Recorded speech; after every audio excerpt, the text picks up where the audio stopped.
Bienvenidos a nuestro programa Momentum, Impulso a la Cultura Científica. Esta es una producción de CISAR. Yo soy Rocío Ortiz y les invito a que nos acompañen a través de Canal 24.1 y en nuestros sitios de Facebook, YouTube, en Sistema Zacatecano de Radio y Televisión, así como en Momentum 24.1. Iniciamos.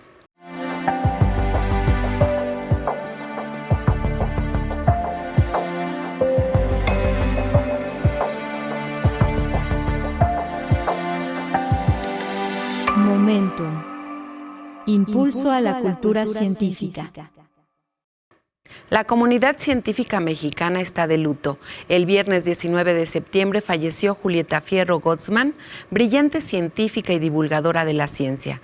Gran mujer que marcó la historia de nuestro país con su forma clara y amena de hablar de fenómenos astronómicos.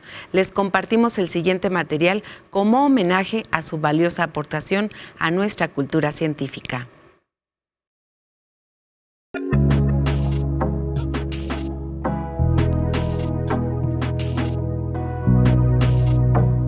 Hola, yo soy Julieta Fierro, soy investigador del Instituto de Astronomía de la UNAM.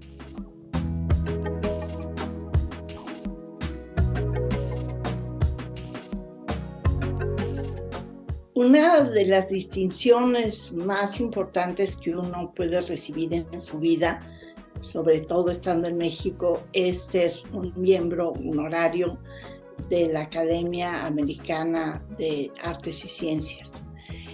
Pues es una distinción inmensa, muy pocos mexicanos han tenido esa oportunidad de pertenecer a este sitio.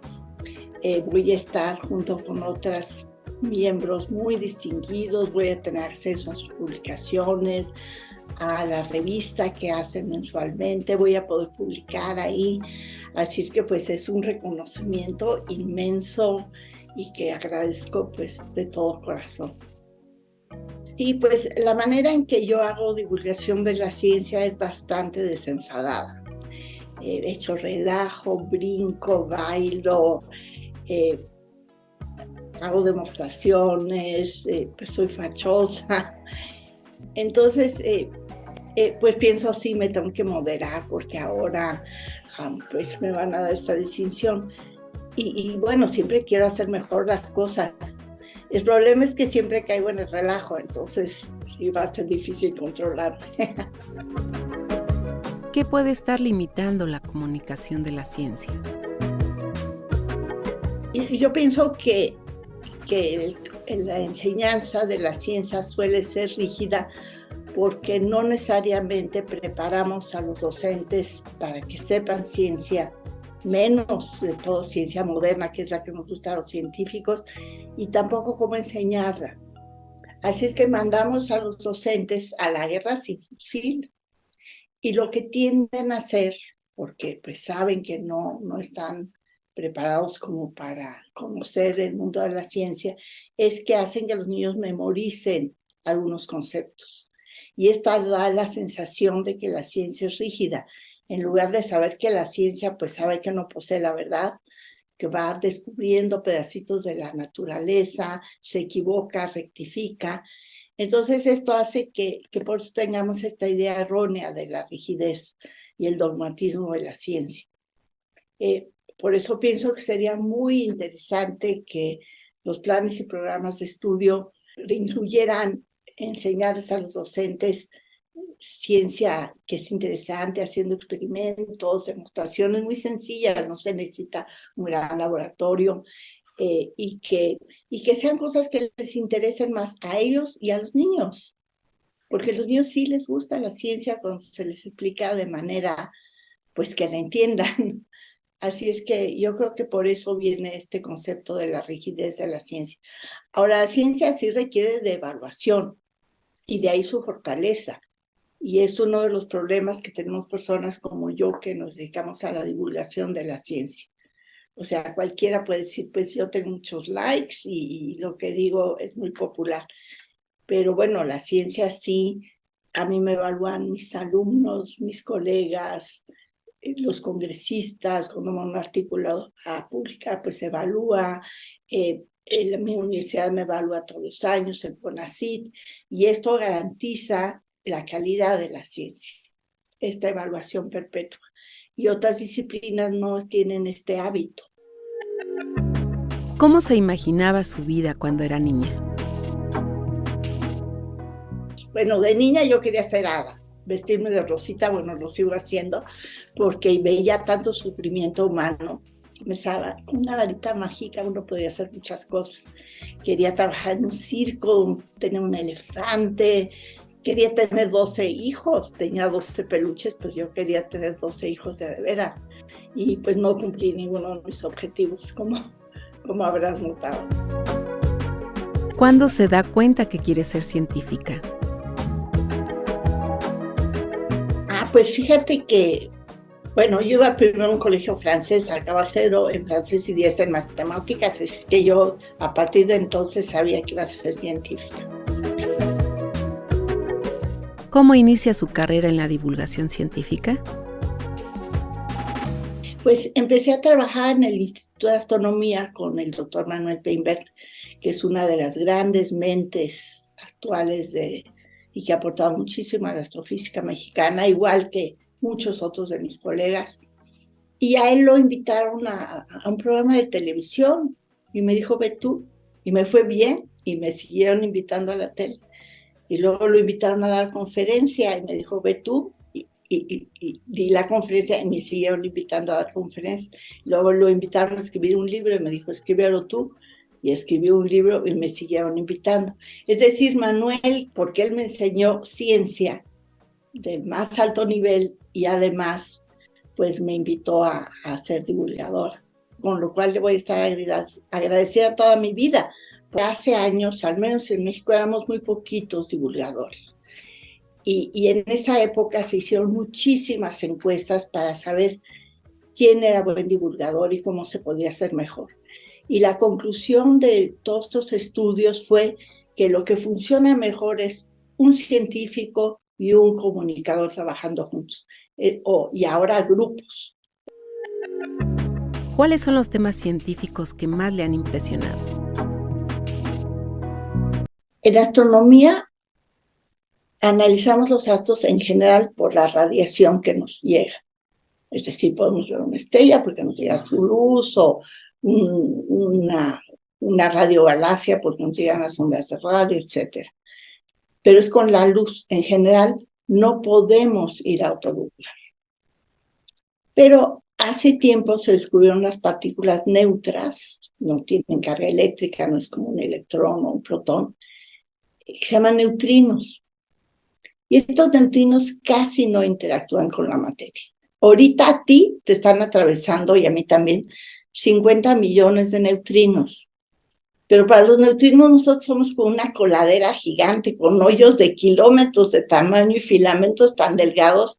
Entonces los neutrinos nos atraviesan. Pero imagínate, nosotros no podemos ver el centro del Sol. Es de gas, pero no es transparente. Pero ahí se producen neutrinos en el centro del Sol.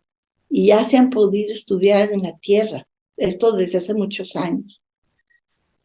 Y en tiempos más recientes se pudieron analizar los neutrinos de una explosión de una de las estrellas. Y lo que sería maravilloso es poder estudiar al universo cuando tenía 2 segundos de existencia. Y probablemente se pueda saber con los neutrinos. Así es que, pues como ves, las cosas que me emocionan suenan técnicas y complicadas, pero a mí me emociona la mente humana que se le ocurren estas cosas y que planean experimentos de aquí a 50 años y empiezan a construirlos y consiguen los fondos. Y cuando se logra, pues ve el telescopio Webb, hace 30 años se empezó a planear, se empezó a construir hace 25, se cambió todo el diseño hace 15 años. Hace 5 se rompieron los paneles que iba a tener, se volvieron a diseñar y ahora está ahí mostrándonos estas maravillas del universo. Es decir, a mí me gusta la comunidad científica, que trabajan en equipo, que se ayudan, que colaboran los países y que descubren estas cosas que a la larga benefician a la humanidad. tú y yo nos podemos comunicar gracias a gente como Einstein, que dijo que había ondas gravitacionales y se deformaba la Tierra, y los posicionadores globales se perfeccionaron para medir eso.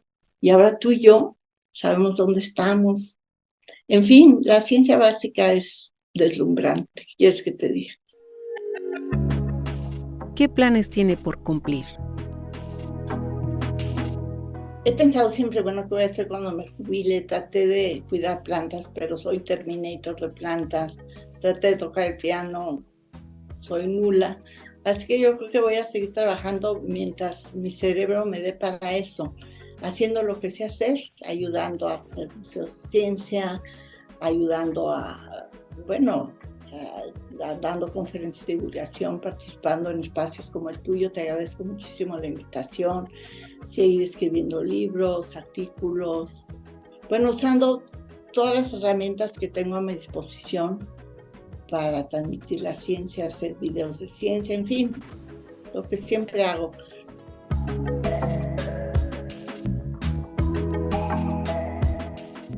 Pues yo le mando un abrazo muy cariñoso a Momentum, a todas las personas que lo hacen posible, porque es muy fácil estar de este lado y muy difícil programar algo tan relevante como esto. Ojalá se unan a esta estación y ojalá disfruten de la vida y recuerden que la ciencia es retadora, pero los retos producen felicidad, y cuando se entiende y se disfruta, es deslumbrante. Muchísimas gracias.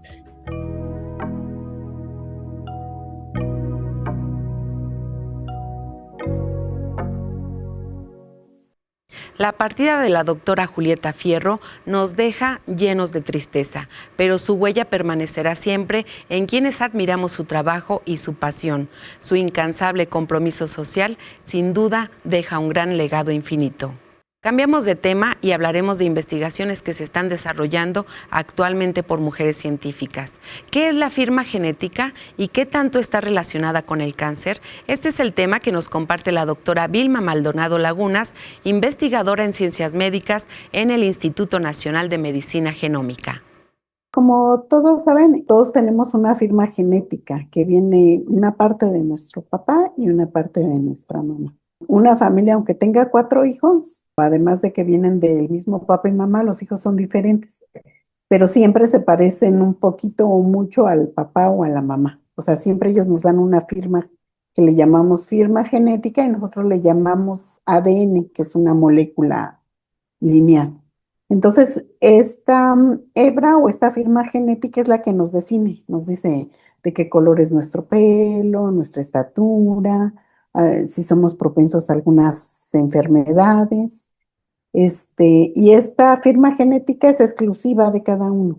Cada uno de los seres humanos tiene una firma muy particular y no es igual a ninguna otra, excepto en los gemelos que son idénticos. Bueno, esta firma genética, nosotros siempre cuando tenemos ciertas características o enfermedades, pues le heredé de mi papá o de mi mamá. Motivo de orgullo, pero a veces también de preocupación, porque vienen muchas enfermedades. Con esa firma genética se le pueden hacer ciertas modificaciones. La analogía que esa firma genética es como si a todos nos dieran un arbolito. Cada uno tiene ese árbol muy parecido, pero es exclusivo de cada uno. Y esa firma o arbolito no va a cambiar en toda la vida, aunque nos enfermemos, aunque nos envejecemos, sigue allí. Pero hay otra modificación, esta firma genética que le llamamos epigenética. Quiere decir que a ese arbolito le podemos poner muchas marcas y lo podemos modificar como si fuera un arbolito de Navidad. Pero le ponemos muchas luces, muchas esferas, y eso también repercute en nuestro ser. O sea, qué tan susceptibles somos a enfermedades, si somos sanos, si vamos a engordar. Ahora, estas modificaciones es así, las hace cada persona. ¿Y a qué se deben estas modificaciones? Mucho al medio ambiente. Si estamos estresados, si hacemos ejercicios, si comemos saludablemente, si tomamos, si fumamos, vamos a ir cambiando todo este adorno en el arbolito, que finalmente va a ser lo que nos va a hacer propensos o muy resistentes a ciertas enfermedades. Entonces es muy conveniente que nosotros tengamos una vida saludable para ir formando nuestra firma genética, tener un árbol saludable y poder enfrentar a la vida en general para infecciones o tener una vida sana y envejecer saludable, ¿verdad? Una característica de estas marcas epigenéticas que le llamamos es que por varios indicios se ha visto que pueden ser heredables. O sea, no solamente van a cambiar nuestra vida, sino también la de nuestros hijos y posiblemente la de nuestros nietos. Y eso lleva mucho más responsabilidad. Estos temas se vieron por unos estudios muy interesantes. El primero fue que en ratitas, cuando se iban a embarazar, les daban mucha comida para que engordaran. Tenían a sus hijos y a sus hijos ya se les daba una dieta normalita para que no engordaran, pero todos los hijos de esas ratas tendían a ser más gorditos que una rata que había tenido un embarazo normal. Entonces de ahí los investigadores empezaron a tener, bueno, entonces lo que hagamos hoy en día va a repercutir en nuestras generaciones más adelante. Otra es en gemelos, en etapas adultas, por ejemplo, algunos sufrían alguna enfermedad, cáncer o fibrosis o cualquier otra. Entonces, bueno, pero si el genoma es igual, ¿por qué uno sí se enferma y el otro no?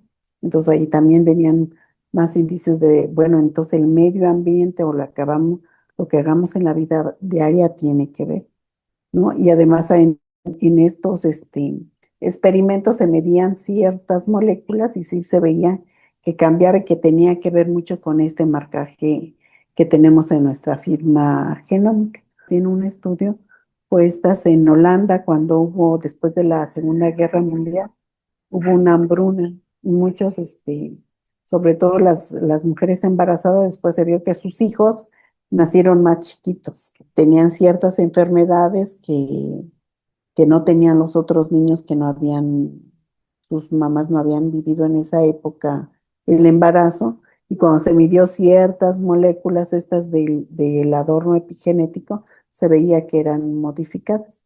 Y el último son estos gemelos de Estados Unidos que hace 10 años eran dos gemelos idénticos de apellido Kelly, y a uno de ellos los mandaron un año al espacio, estuvo un año y el otro se quedó en la Tierra. O sea, le hacían muchas mediciones, ¿no? Tanto se sacaba sangre, análisis de orina, se medía el peso y todo. Y cuando regresó, uno de los análisis fue medir estas moléculas que son del epigenética de adorno de nuestras células y vio que sí estaba muy alterado. Estaban cambiadas totalmente con su hermano y ya cuando pasaron varios meses en la Tierra ya volvió a el mismo marcaje, ¿no? Y esto es que quiere decir que este marcaje además es muy dinámico. O sea, si empezamos a hacer ejercicio, alimentarnos bien y todo, nuestro DNA, nuestro marca genética va a ser muy robusta y va a ser más sana, como quien dice, ¿no?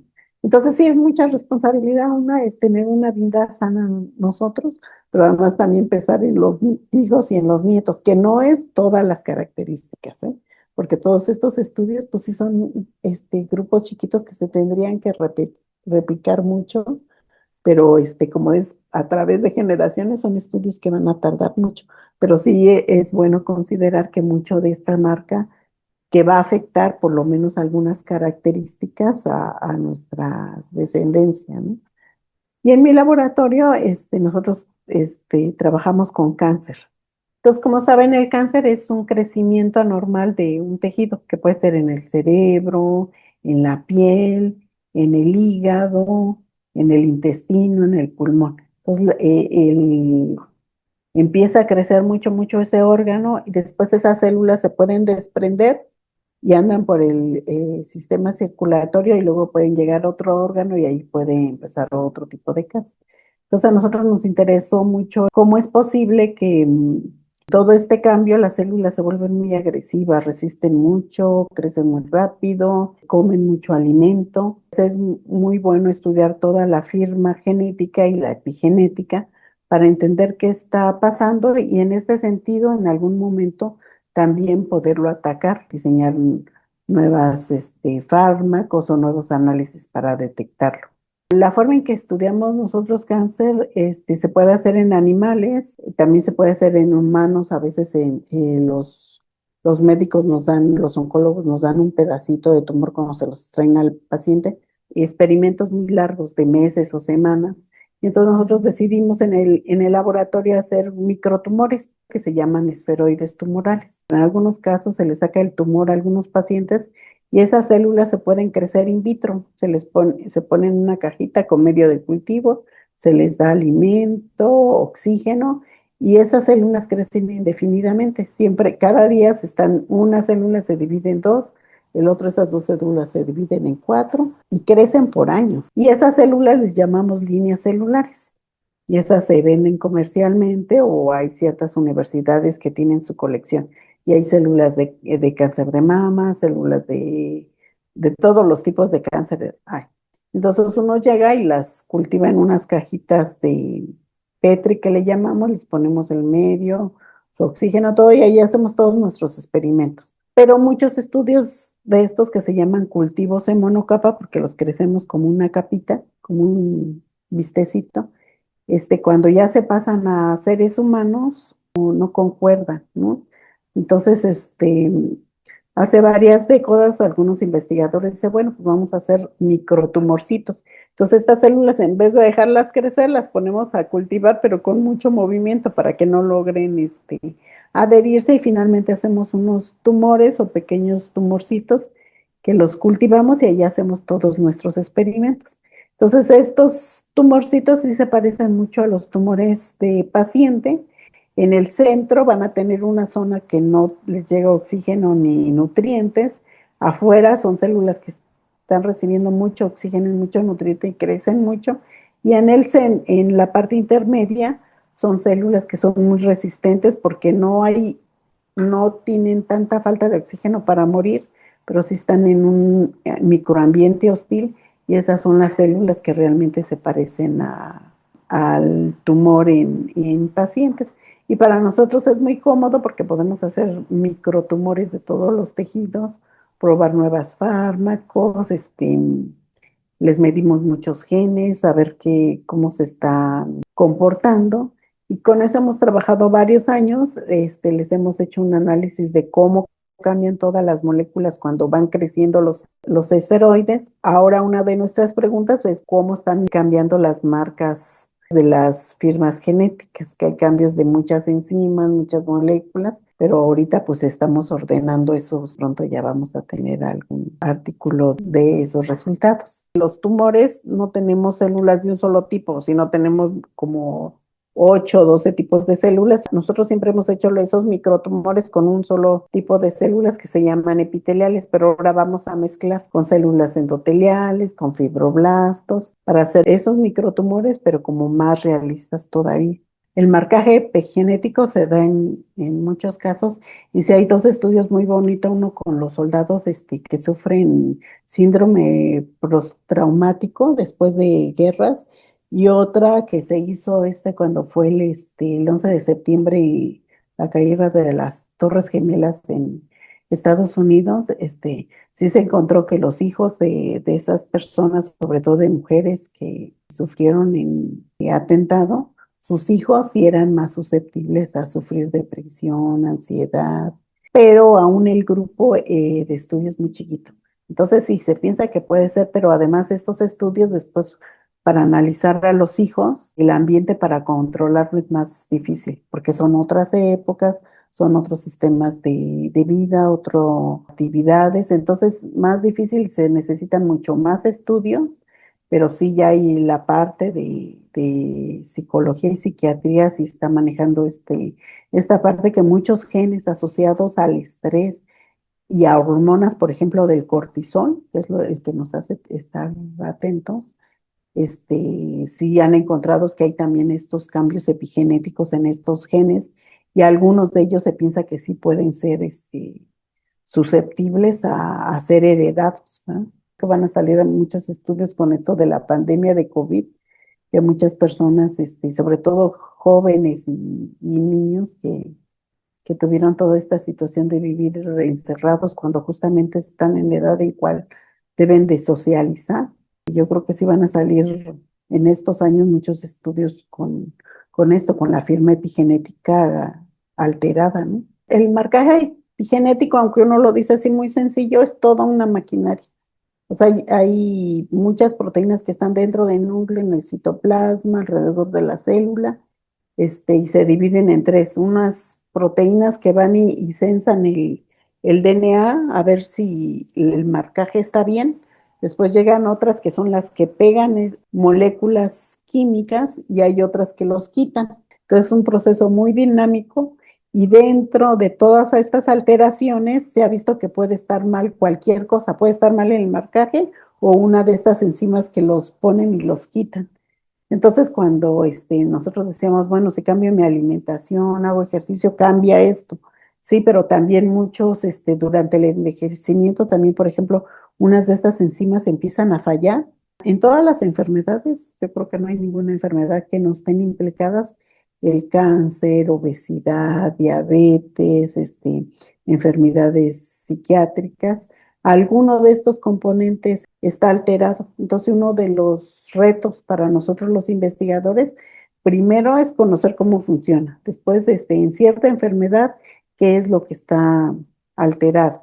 Y lo siguiente es proponer qué medicina o qué fármaco se podría hacer para disminuir esto. En cáncer, por ejemplo, sí ya hay algunos fármacos que se les dan a los pacientes, pero están en fases de estarlos probando. Sí, es un área muy complicada, pero sí se está avanzando. Aquí en México hay laboratorios muy buenos que trabajan en el área de epigenética. En el IMEGEN hay nuestro grupo y aparte está el otro grupo del doctor Mauricio Rodríguez.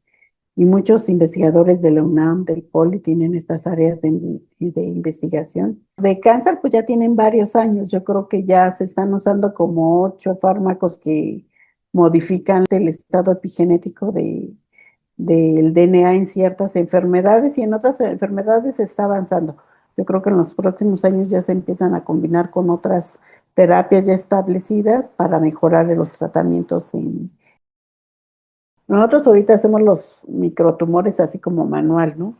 Pero ya están estas impresoras que fabrican microtumores que ya son vistecitos, tumores muy uniformes y muy bonitos para trabajar con ellos. Todos nosotros no solamente somos lo que heredamos, sino también mucho de nuestra salud depende de qué hacemos. Tenemos que tener una vida saludable para tener una firma genética saludable y podernos defender ante enfermedades y complicaciones que se vengan adelante.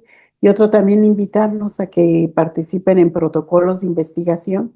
Son protocolos seguros que ya han pasado muchos filtros, donde no se va a usar de forma mala nuestras muestras de sangre, de saliva, de orina, y nuestros datos van a estar muy protegidos, ¿no? Y van a servir para avanzar en la ciencia, sacar muchos trabajos y así buscar más terapias para curar a la gente y para detectar ciertas enfermedades. Agradecemos mucho la valiosa colaboración de los investigadores del Instituto Nacional de Medicina Genómica en Momentum y por supuesto gracias a ustedes por acompañarnos. Recuerden que los esperamos de nueva cuenta el próximo lunes a las 10 horas y en nuestra retransmisión los miércoles a la 1 de la tarde. También pueden contactarnos en nuestros sitios de Facebook y YouTube en Momentum 24.1 para hacernos llegar sus comentarios, sugerencias, preguntas sobre temáticas que les interesen que abordemos en este espacio destinado a contribuir a nuestra cultura científica. Soy Rocío Ortiz. Recordemos que la ciencia enriquece nuestras vidas.